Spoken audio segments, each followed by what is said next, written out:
So jumping in, on the side here, we've got our notes that we'll be using today. If you would like to find those, you can find the link for those in the Facebook post at the very top.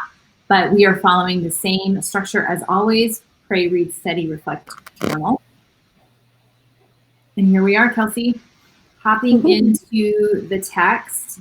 As has been the way we've rolled, we're covering a lot of ground.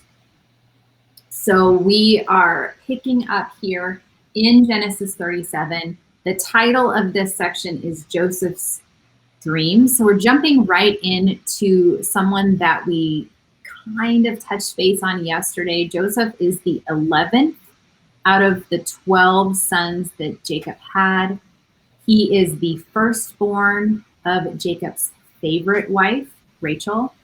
And Rachel was the only of Jacob's 4 wives that was barren. And so it took a long time before she became pregnant. And so Joseph held a very special place in her heart, obviously, but also in Jacob's heart. And so we're going to kind of see how that dynamic plays out a little bit. And we'll jump back and forth, I think, a little bit, because we talked for just a moment yesterday about how this idea of favoritism has continued to play a role in the patriarchs' lives. So starting in verse 1, Jacob lived in the land of his father's sojournings in the land of Canaan. And so we've already touched on, this is not their homeland. So they are living as visitors in the land of another tribe of people. And then it says, these are the generations of Jacob. Joseph, being 17 years old, was pasturing the flock with his brothers. So he is also a shepherd, as were his father and his brothers. He was a boy with the sons of Bilhah and Zilpah. So these are the servants of Rachel and Leah, Jacob's first 2 wives. And then he married these gals and had children with them, his father's wives. And Joseph brought a bad report of them to their father. This is not going to set well with the brothers. And then it says, now Israel loved Joseph more than any of his other sons. And so, Kelsey, why would we call him Israel, and who is that? Yeah, so Jacob wrestles with God. Talked about this yesterday, wrestles with God. And in that wrestling, he gets kind of this like precursor announcement of, hey, your name's going to be Israel. And then about a chapter later, God in a dream is like, you're now Israel, which will lead to Israel and the 12 tribes, which are the 12 siblings. And so we see the beginning of a nation just by the change of a name. So we said it yesterday, but Israel and Jacob are interchangeable at this point. We'll see it go back to Jacob a little bit later, but the fact that he uses Israel here is probably pointing to, we're about to see a nation shift through this interaction, which is good. Yep, that's great. And so here we see that language too. Israel or Jacob loved Joseph more than any of his other sons. And so we are going to see this play out. We're going to see it get very ugly very quickly. But just to recap, Abraham had a favorite son who was Isaac. Isaac, interestingly enough, really just had the 2 sons. And his favorite son doesn't end up becoming the chosen son to carry on kind of God's promise that he had made to Abraham in the beginning. So Isaac had twins, Esau and Jacob. Esau was Isaac's favorite. Jacob was his wife, Rebekah's favorite. Rebekah was a conniver, and she helped deceive Isaac in his old age. Jacob becomes the one who becomes blessed. And then we see now Jacob having a favorite son. So over and over again, we're seeing this nasty trend, and it doesn't bode well, as it still doesn't today, when a parent chooses one child over the other or favorites one over the other. It has a long-lasting effect. So we'll continue. So then it says, but when his brothers saw that their father loved him more than all his brothers, they hated him and could not speak peacefully to him. And so we're starting to feel this tension. And it doesn't start here, but it kind of comes to a head when Jacob gives Joseph a really fancy garment. And I think, was it yesterday that Dustin kind of made our eyes become aware of, hey, pay attention to how garments are used in the stories that we're going to finish up with the patriarchs here in Genesis. So here we have another garment, and it is causing a lot of dissension and division between the brothers. They could not speak peacefully to him. They hated him. And so, Kelsey, is there anything you want to add about the garment there? Yeah. Well, there's a few more things highlighted throughout this story about garments. And so we'll see the ebb and flow of the garment. But the idea is the garment that is worn or taken off indicates the kind of power someone has. And so when he wears this amazing garment that his father had made for him, like that was a sign of like his power and his prestige and being better and lording it over people. But we'll see him remove garments and lose power, and then gain garments and gain power. So you'll see it kind of throughout. But Joseph is easily the one that we see it the most clearly in the ebb and flow. So whenever you see garment in the Bible, stop and go, what does that mean? Even in the New Testament, it's used a lot there too, which is kind of fun. That's good. Okay, so remember, Joseph's about 17 years old. His brothers are significantly older than him. And so it says here in verse 5, now Joseph had a dream. And as lots of people do, Kelsey, he shared his dream with his brothers. And I don't know if it was just his youthfulness. I don't know if he was just super excited about the dream. I don't know if he just didn't have enough self-awareness to recognize that maybe this isn't something that should be shared out loud with all the brothers, but he does. And so it's essentially his brothers are going to kind of wrap it up and summarize what's happening here. And so they say to him, are you indeed to reign over us? So the dream that he's having, it is essentially showing that Joseph is going to reign over his brothers. Are you indeed to reign over us? Or are you indeed to rule over us?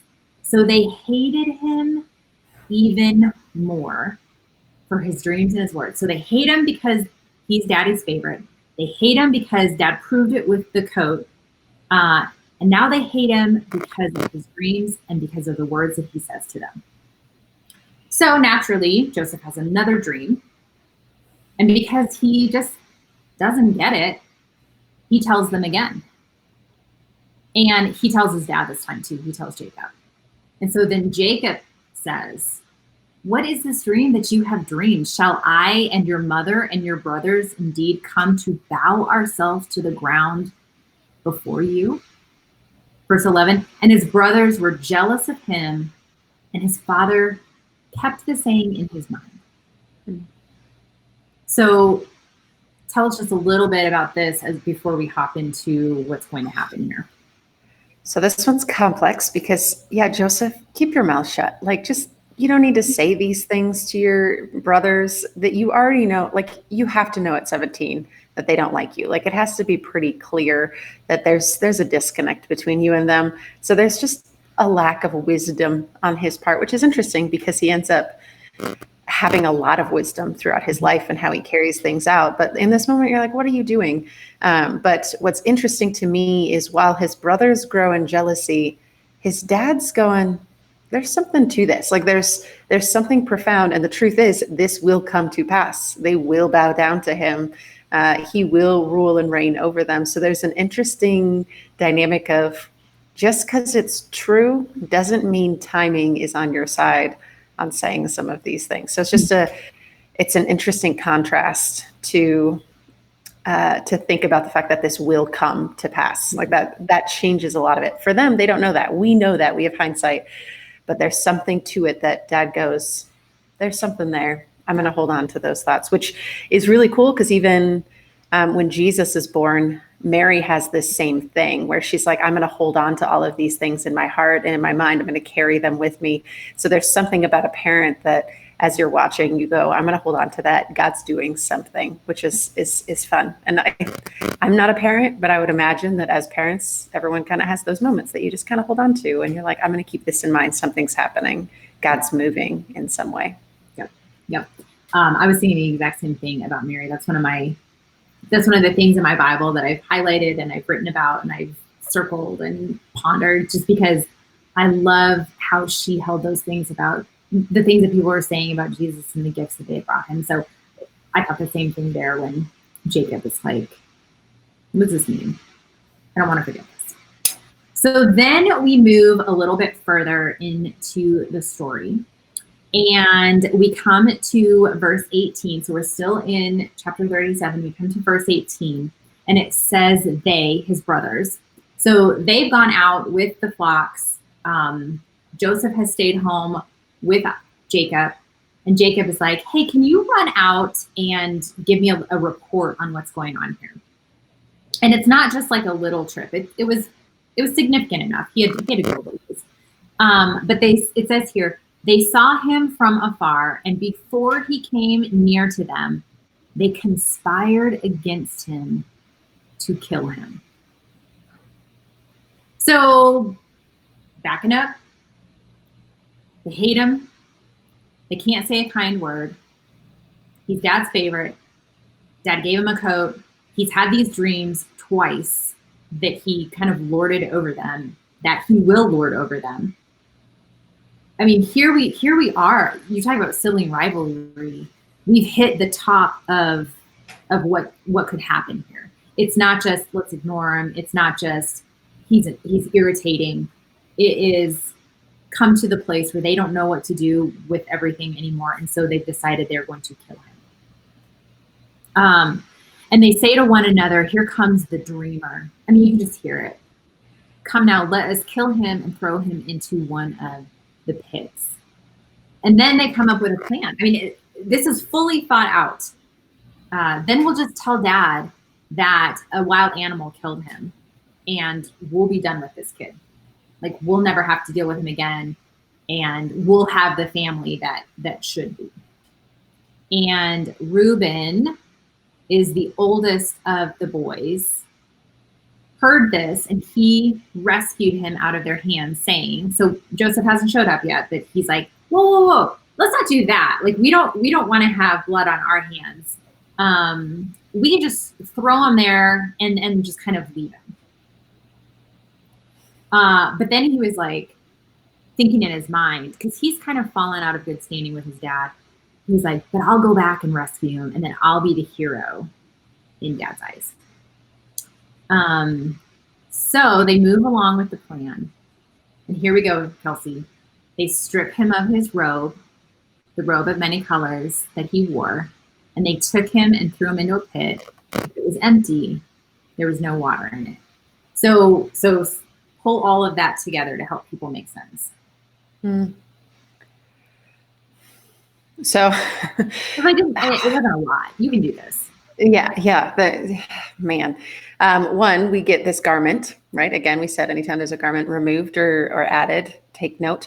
And so we see in this moment, stripping of the robe means they're stripping his authority and his power and his good standing with his dad. And so it's not just that they take the robe and they're going to do something with it, which they are going to cover it in blood and bring it to Dad and lie about some things. I gave away part of the story. I'm so sorry.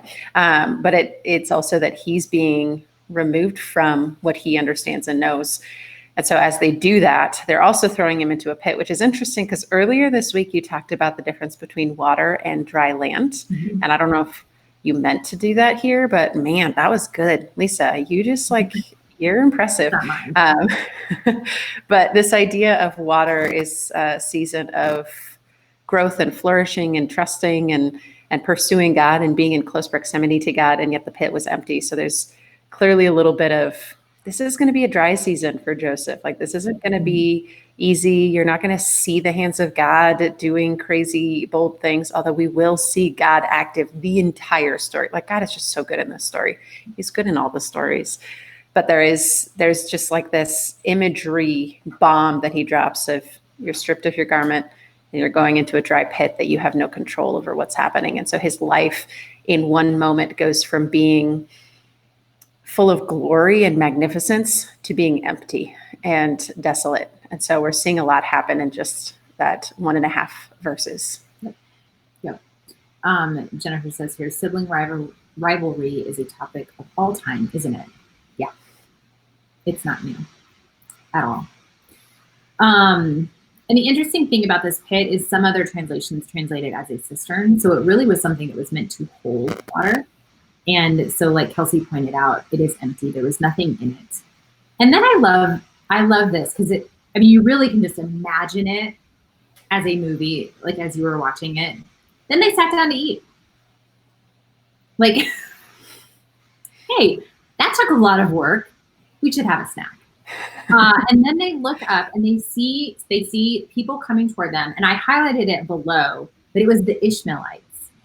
And so if we go all the way back to Abraham had 2 sons. Well, he had more than that, but his first 2 sons were Ishmael and then Isaac.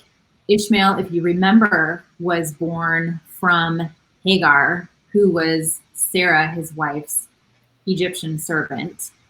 And after Isaac was finally born, Sarah just couldn't take 2 sons in the same household. She was afraid that Ishmael would steal some of Isaac's birthrights. And so she sent them on their way.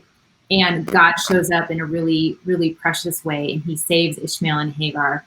But Ishmael is promised that he too will grow up into a great nation. And so here we see, decades later, the Ishmaelites, so his descendants, coming from Gilead with their camels, and they are going down to Egypt. So they're traders that are heading down to Egypt. And Judah is the 4th son of Jacob. Then Judah said to his brothers, what profit is it if we kill this kid? Let's just sell him. Like, if we're going to get rid of him, we might as well make a profit from this. And we'll find out later that Reuben wasn't here, so he doesn't know what's going on right now. Remember, Reuben was the oldest one. He was going to be the one to save Joseph in the end. So they decide to sell Joseph to their relatives. So they pull him up out of the pit, sold him to the Ishmaelites for 20 shekels of silver, and the Ishmaelites took Joseph to Egypt.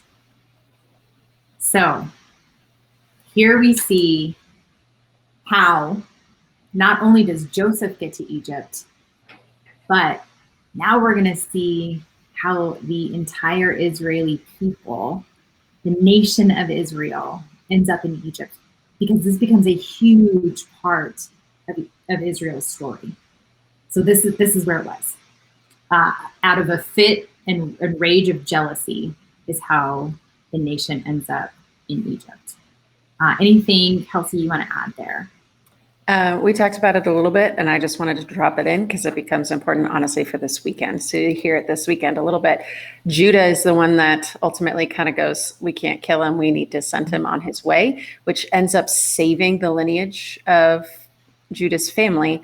Judah is the lineage of Jesus, not Joseph. And so Judah, by bringing him up out of the pit and selling him into Egypt, is actually helping rescue the tribes of Israel, which becomes important for Jesus to come later. It's just interesting. Lisa and I were talking before about Joseph isn't the lineage of Jesus. Judah is. You think Joseph, this big character, is part of that line, but it's actually not, which is just, it's an interesting look at how God was taking care of his people and how God moved people, even in unfortunate circumstances. Yeah, and so as you travel through the Old Testament, you'll run across Judah's name pretty frequently. Judah becomes a nation itself at one point when the nation of Israel becomes divided right after King Solomon's reign. And so we've got King David, King Solomon. We've talked about both of them. Then we have Solomon's son, and that is where the nation divides. So like the nation we're just going to see continues to struggle. So then we have the nation of Israel, and then we have the nation of Judah. And then we'll see phrases like Lion of Judah, which refers to who, Kelsey? Jesus. Was that the right answer? Okay.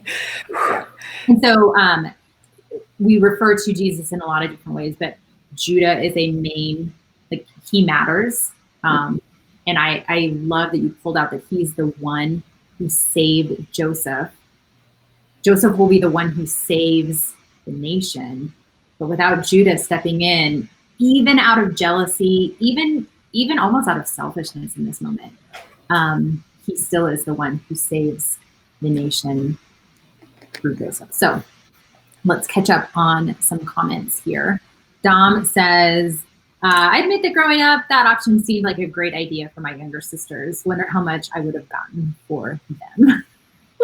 Probably not 20 shekels of silver. Sarah says, even in this day, people don't like it when one says that one has had dreams or visions from God, including in Christian circles.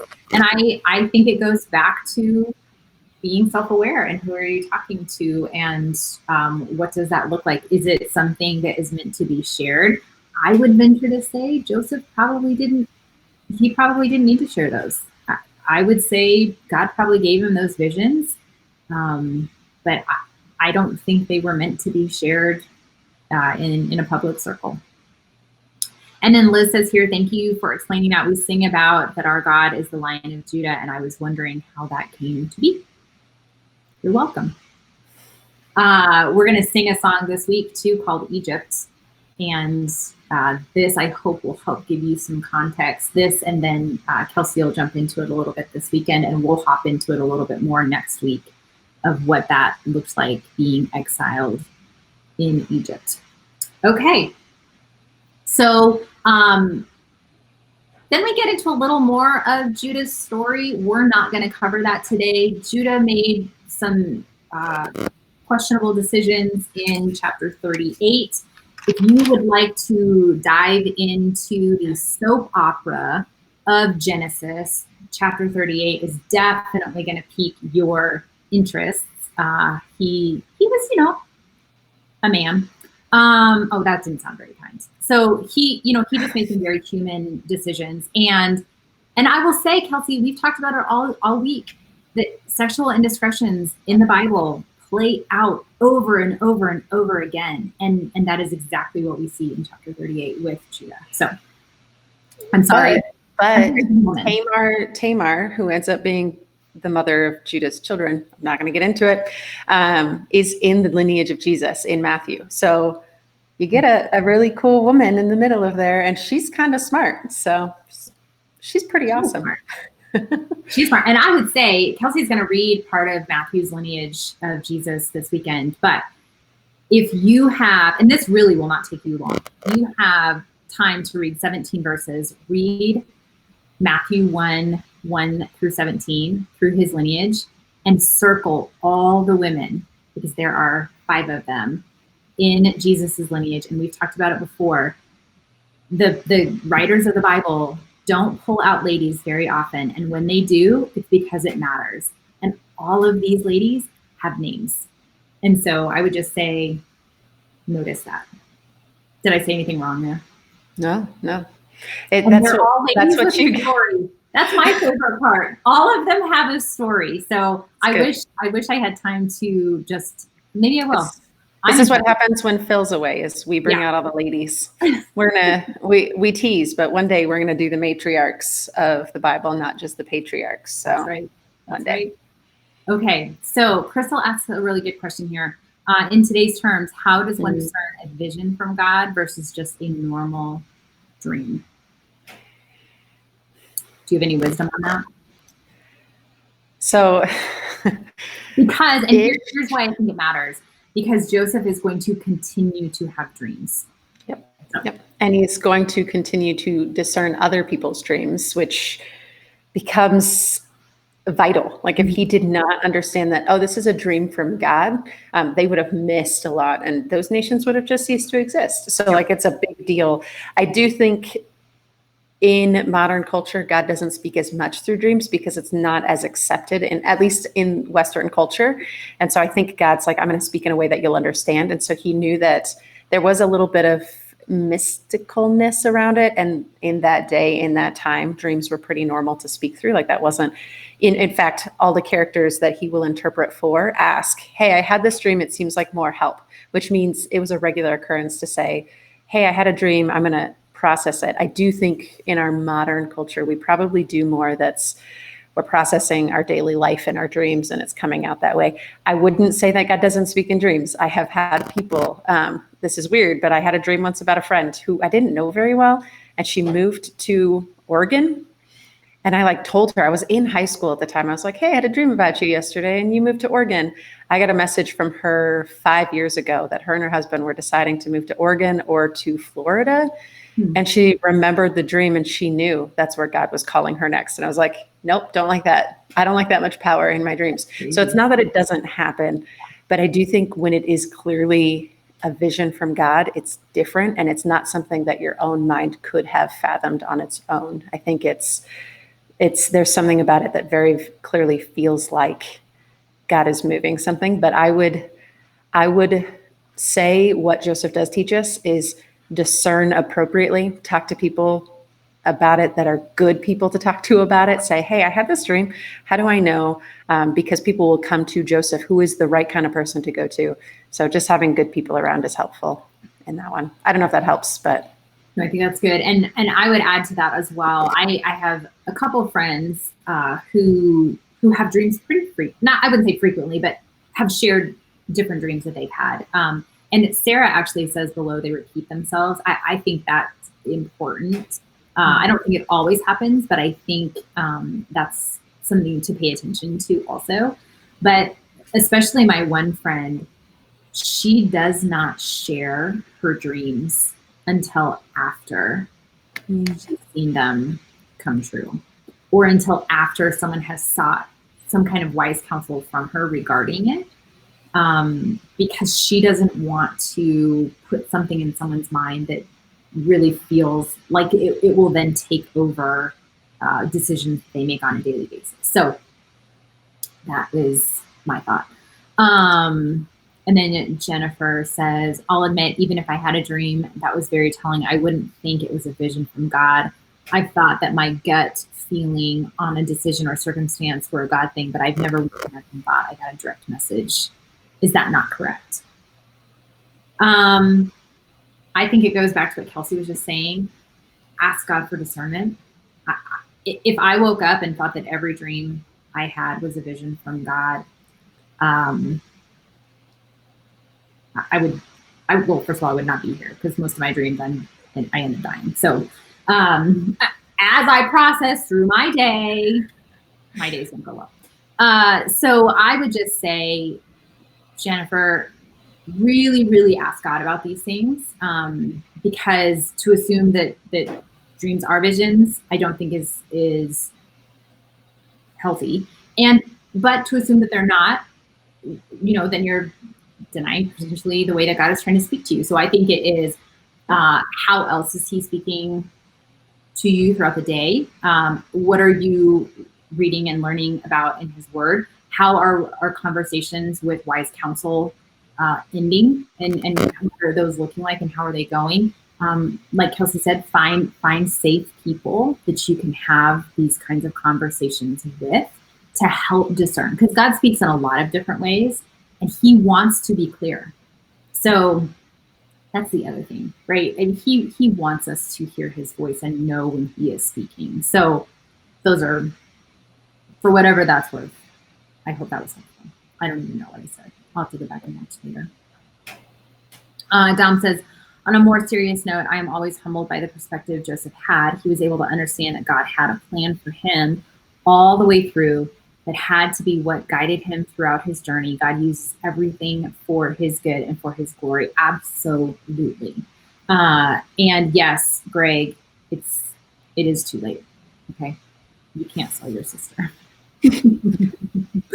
Okay, so I know there's a lot going on here, but Kelsey, I don't want to miss where we're going with Joseph. So let us continue, and then if you have more questions or thoughts, you can go ahead and drop those in the the comments there. So we get to Egypt. Joseph is sold to a very wealthy officer named Potiphar. And if you have seen Joseph and the Amazing Technicolor Dreamcoat, you are singing the Potiphar song in your head right now. You're welcome. Thanks. But in verse 2, it said, the Lord was with Joseph, and he became a successful man. Hey, side note here, slaves and servants don't become successful. So there is something so unique and so different about Joseph, and Potiphar recognizes it. And so in verse 3, it says, his master saw that the Lord was with him, and that the Lord caused all that he did to succeed in his hands. And I said the Lord that way because Kelsey and I were talking about this. In Egypt, they had lots of gods. If you've ever done any Egyptian study, you know that the ancient Egyptians had a god of everything. And then the god over all things was Pharaoh. And so the leader of the nation was kind of over it all. He was the sun god. And then there were gods of everything else. And here we see Potiphar recognizing that the Lord, that Joseph's God was with him, and that everything Joseph did was successful. And so because of that, Potiphar was a pretty smart guy. He made him, Joseph, overseer of his house and put him in charge of all that he had. So because Joseph was so successful in everything that he did, Potiphar was like, hey, I want in on that. And so he put Joseph in charge of his whole household, which allowed Potiphar to receive a lot of wealthy benefits because of Joseph. So I just think that's amazing. And I love how it ends in verse 6. Because he had no concern about anything but the food that he ate. I mean, can you imagine, Kelsey? Just like, I don't have to worry about anything because Joseph and his God, like, they're just making all the things happen. So anything that you want to add there? No, we'll see the theme throughout. Yep. God made him successful and people trusted him. There's just something so different, which again is a stark contrast to his siblings who saw his ability to succeed and got jealous. So he's re-experiencing the same thing with different results, which is good.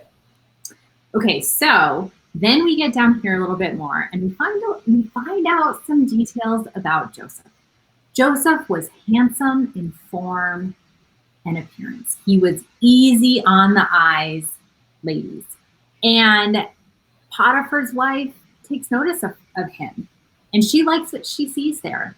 And so she is constantly trying to get Joseph to come and sleep with her. She has seen something that she likes, and she wants a piece of that. And so over and over and over, day after day after day, she is harassing him.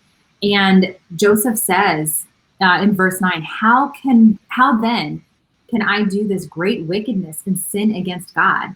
And she spoke to Joseph day after day, but he would not listen to her. And so he is really, really trying to do what is right in the eyes of the Lord. And it's day after day after day. And what is so interesting to me is he's still pretty young, Kelsey. I mean, he was about 17 when he was sold. I have to imagine years have passed. So maybe he's around 20, in his 20s somewhere. You know, a young man in his 20s, this feels like it would have been alluring. And yet Joseph is saying like, hey, I'm not going to do this. And at one point he's saying, my master has not withheld anything from me except you. But she doesn't see it that way. And so one day, and it says here that he was in the house and she was with him, and she grabs his garment, and says, come lie with me. And he left his garment in her hand and fled. And she's furious. So if you're paying attention, if you're wandering through the garment land with us, you know that if his garment has come off, that once again, it is a stripping of his power and his position, and that he is going to be going once again into a season of testing. And I don't know if we want to say like this dry season again, where he is not, where it feels like he's not going to have the success that he's been experiencing in Potiphar's house. So we get down here, and Potiphar hears what happens, and his anger was kindled, it says in verse 19. But then it's interesting, Kelsey, because Potiphar doesn't put Joseph in the prison that he probably should have been. Instead, he puts him in a place where the king's prisoners were confined. So these would have been people, and we're actually going to see some prisoners. These would have been people who had just kind of wronged the king, not someone who was a servant in the household of someone else. So he's placed in the king's prison, and it says again in verse 21, but the Lord was with Joseph and showed him steadfast love and gave him favor in the sight of the keeper of the prison.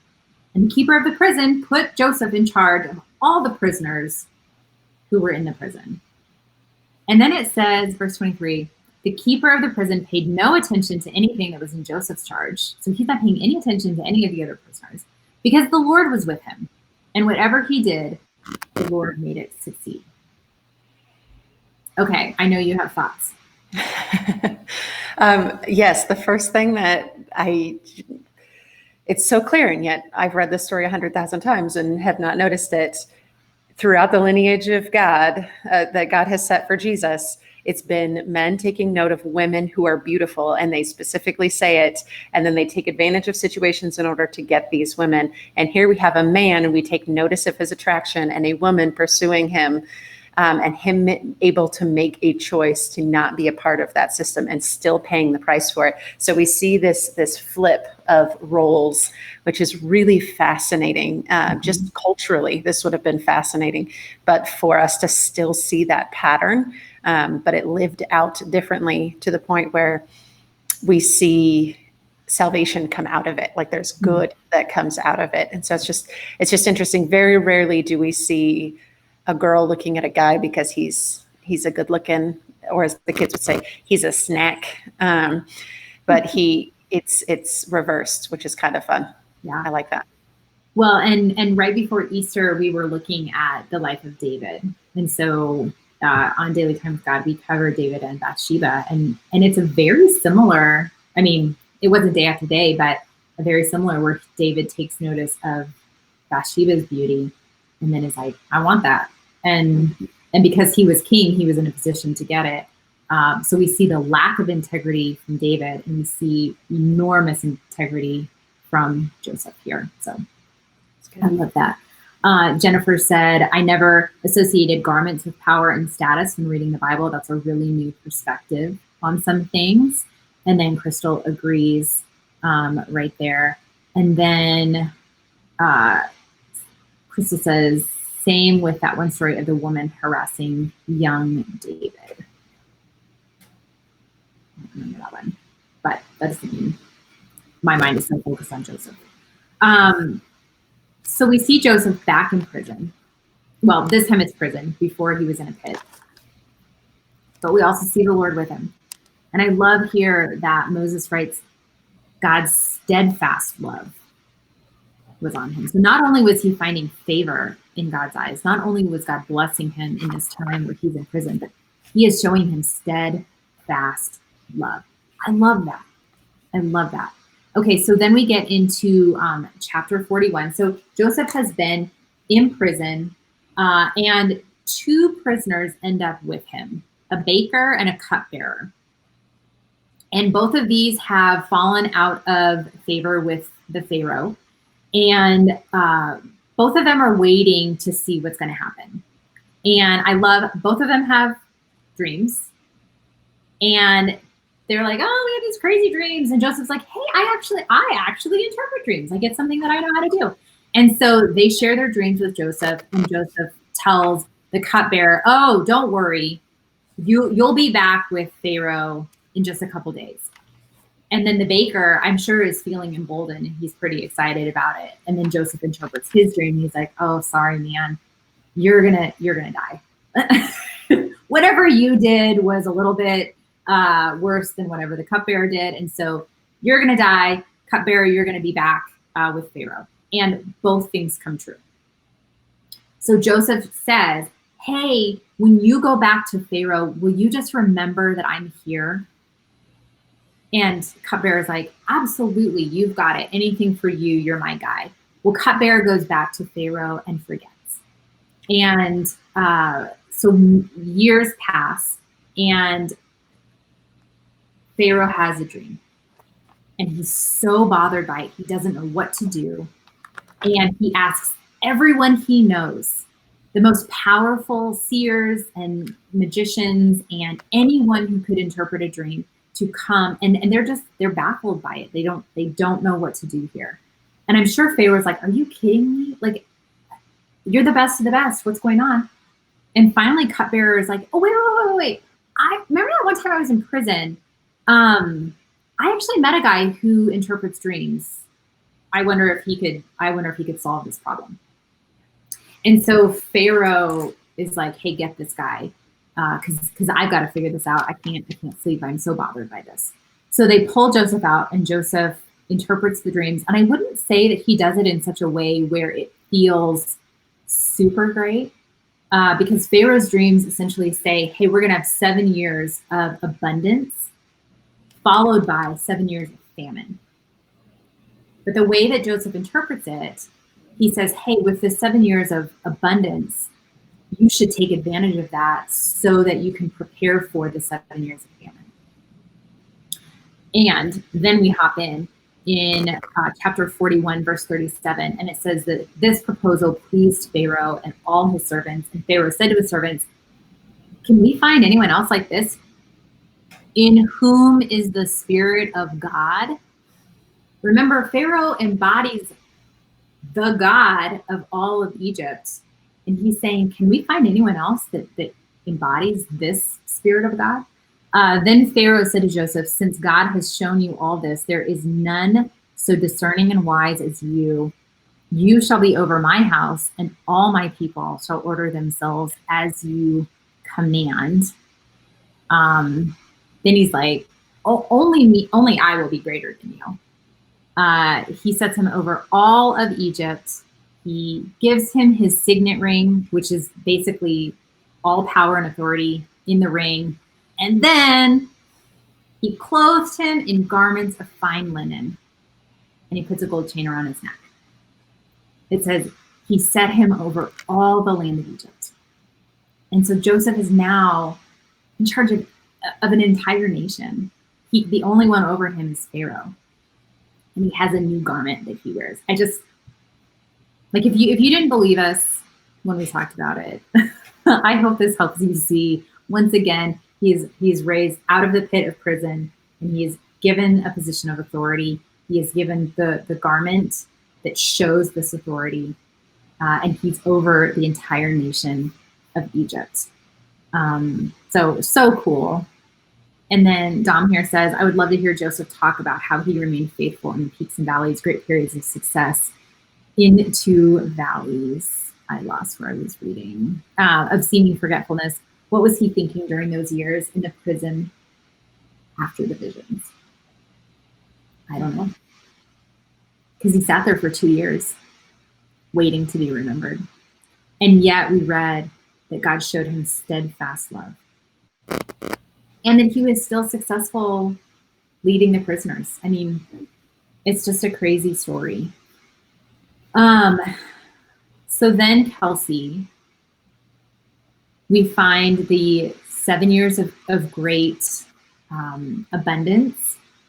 And then the famine doesn't only affect Egypt, but it affects everything. And so we jump all the way back to to Jacob's family, who is still in Canaan. And they're really struggling because the famine has affected them too. And so he sends Joseph's brothers, the 10 of the 12. So Joseph's in Egypt. He keeps Benjamin with him, his other son, his youngest son. And he sends the other 10, and he's like, just see what you can do. And so they go to Egypt because they've heard that there is food in Egypt because they had done what Joseph had said.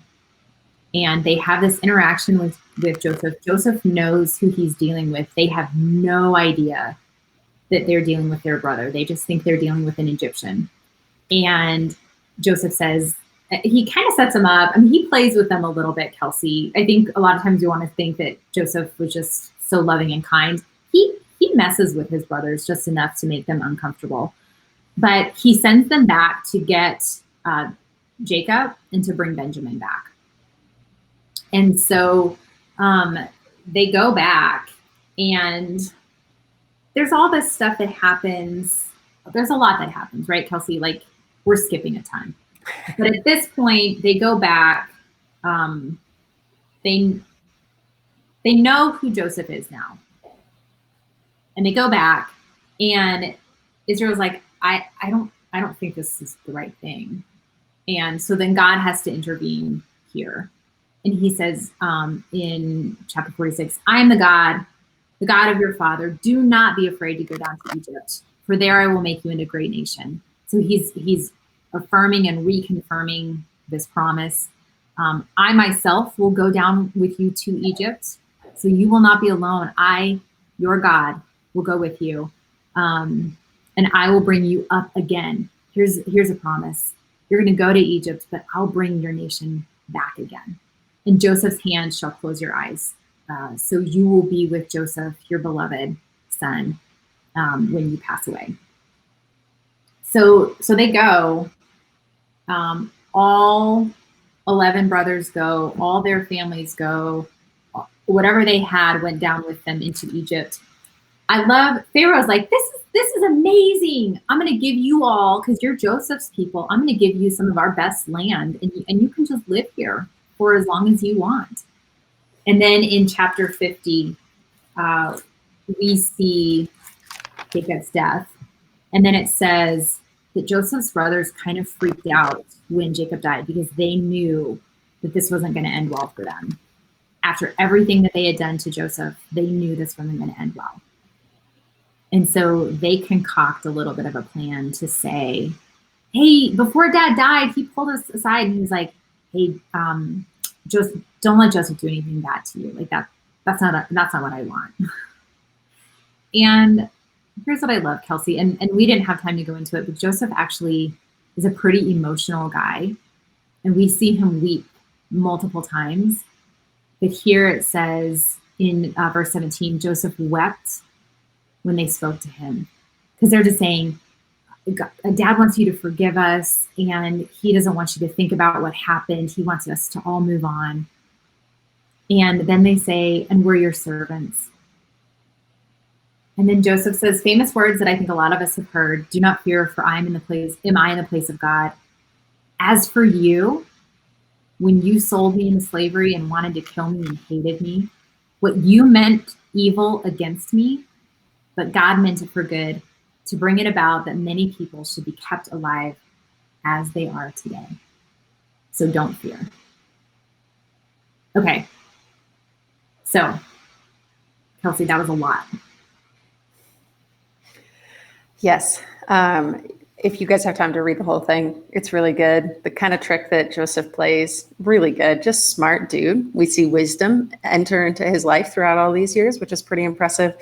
But one of the things that comes up is we go back to this dream of bowing, and we see it here right before Joseph says what he says. His brothers came down and fell down before him and said, "Behold, we are your servants." And so we see, and I'm sure it is not lost on them that they're bowing, and that's what they said would happen at the beginning. And so it's actually a really humbling moment for them to be willing to actually bow down before their brother. That can't be taken lightly. They have to know, like, this is truly repentance. This is truly an act of humility to say, oh yeah, we get it now. We get what God's been up to this whole time.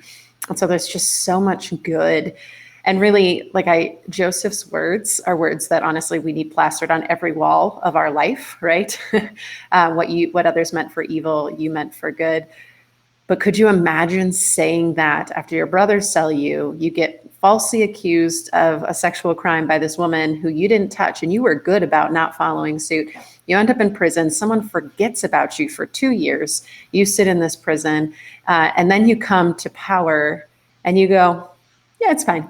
Like, it was all God this whole time. Like, there's just something so profound. And it is easier to say after 7 years of incredible flourishing in a country, it's easier to say when you're the second in command and to see it. But I wonder what it actually is like to look at your brothers bowing down before you and say, it's okay. Like, we're going to be okay. And I'm going to take care of you. Like, there's just something, it even just says he spoke kindly to them. Like, Joseph turns around and takes care of his brothers and kind of becomes a patriarch among them, which is a unique thing because he's the second to last kid. Like, he's not supposed to be the one that has the ability to do that. And yet here he is, kind of letting go of his position and saying, I'm going to take care of you. This, man. Well, and if you contrast the way that Joseph spoke in this time kindly to what we read at the very beginning about his brothers, where it says they hated him and could not speak peacefully to him. So we see this contrast over the course of 20-ish chapters of hurt and pain and brokenness and sorrow that Joseph goes through. And then at the very end, he's like, I can't hold on to this bitterness and anger. God is so much bigger than all of our family drama. And so we're going to have to make peace with one another and move forward. And like you said, I will take care of you. He's been placed in a position where he can care for his family. And because of that, he was able to care for the nation of Israel that God had promised in Abraham before Abraham could even have a child. It's so cool. It is so cool. And I love here, Kelsey, it's like Sarah was reading our minds. She says, seems like somewhere in the line of the Egyptian king, someone must have dropped the ball about the people of Israel and how good they had been to Egypt. Enter the need for Moses. And so we see this, this beautiful ending in Genesis. It ends with actually the death of Joseph. And then if you hop into Israel or into Exodus, it starts in Exodus 1 verse 8 that says, now there arose a new king over Egypt who did not know Joseph. So 400 years passed between Joseph bringing the nation of Israel into Egypt and then Exodus starting where nobody understands why there's all of these foreigners living in Egypt. So yes, someone dropped the ball. Someone forgot to tell that bedtime story, and it doesn't go well for the nation of Israel. However, and I don't remember what day it was, Kelsey, but God actually promised that was going to happen too. That his people were going to be in a foreign land for 400 years and that he would rescue them out of that land. So good, so good. All right, well, once again, we've gone way too long. People are dropping in prayer requests, which I really appreciate. If you have any application from Joseph or from the entire week, would love to hear it. I know we hit the ground running. I would love to say we're slowing down next week, but we're not. When you cover the entire Bible in 4 weeks, Kelsey, you fly. Just a little bit. Just a little bit. What I hope, though, everybody, what I hope this has done has just given you a desire to know more about who these people were and how God showed up in their life, and then how that promise that he made just continued. We're just going to see that continue over and over and over again throughout the course of Israel's history. So I hope that just gives you an excitement to read in your Bibles what that looks like and how it plays out over the course of the rest of the Old Testament and then into the New Testament. So, Kelsey, as we were getting ready to close, any closing application thoughts that you have? Well, I wanted to say first, as we were talking about dream stuff, like by no means do any of us think we have the right answer, because God can do whatever he wants through any of it. But there was a book, as I was kind of wrestling with some of that, that has been helpful, and I dropped it in there. It's called Discernment by Henry Nouwen. It's a pretty tough read. So if you're going to digest it, be ready that Henry Nouwen was a Catholic priest. And so it's a different language, but he does a lot of how do we make sure we're listening to the signs correctly, listening to what God's putting in front of us correctly, not reading it on our own, but discerning well. And so if you have interest in continuing those conversations, because absolutely God speaks through crazy dreams, God speaks through billboards, God speaks through people that don't even know God sometimes. Like there's just, so that book is just really helpful if you are looking for something that can help you process through some discernment stuff. Because it's hard. Discernment is hard, but it is a command that we are supposed to discern the will of God. So just thought I'd throw that in there. It is in the document. But the other thing that for me, this whole week, I have to just put it all together, and I'm going to do it this weekend. So I'm sorry, you're going to hear this 100,000 times, but the fact that God is so good at what he does cannot be lost on us. Like these moments feel painful and miserable and irritating and frustrating. And for Joseph, we see a guy, honestly, compared to the others we've talked about, who gets it right pretty often. And yet, even for him, he has to walk through seasons of incredible pain and frustration. And so if we find ourselves in those seasons, going back to the Old Testament is helpful because we begin to remember. Again, there's that word, remember the promises of God. Like that phrase has been at the forefront of this whole week. So remember the promises of God, that he is with us. It's good. God is good. Man. So good. So good. All right. I'm going to read Eileen's comment here, and then we're going to pray. I studied Joseph earlier this year, and in all the ways he stayed faithful to God throughout his life, especially in trials. The only thing highlighted in Hebrews about his faith was he told people they would leave Egypt and asked the Israelites to take his bones with him. I thought, wait, what? That's it. Joseph is one of those stories that has been so aspirational for my faith. But as you mentioned, Jesus doesn't come through his line. It was yet another humbling moment that I was reminded Jesus chose to come through a line of people I may be tempted to judge and marginalize today, and not necessarily these pillars of faith. Jesus loves and redeems, and I also need to love and have hope for all. We don't know the amazing things Jesus can and will do for their or our story. She just preached my sermon this weekend. Did you see that? That's what she does. Eileen is just incredible. She sits back, she takes it all in, and then the things that she challenges us to think about are so good. So,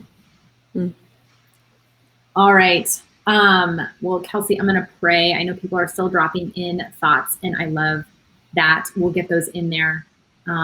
Be thinking about this. Joseph is an incredible pillar of our faith, but like Eileen pointed out, he's not the one that God chose to pull his lineage through. So he used him to keep it, but not to ultimately bring Jesus through. So very interesting to me. All right. God, we just thank you so much for who you are, for the way that you show up, for your faithfulness and your steadfast love. God, we thank you that you surprise us, that you go beyond what makes sense, and that you have things that are beyond anything we could ever dream of or imagine that are so much better. God, we live in very finite minds, and we live in a very finite world, and you exceed all of that. You live outside of all of that. So God, we thank you for who you are, and we thank you for the way that you move. God, we thank you for the fact that you allow us to be part of your story. God, I pray that we would continue to see you and see glimpses of who you are, and even see little glimpses of Jesus throughout the rest of the Old Testament as we study. God, be with Kelsey this weekend as she is teaching us.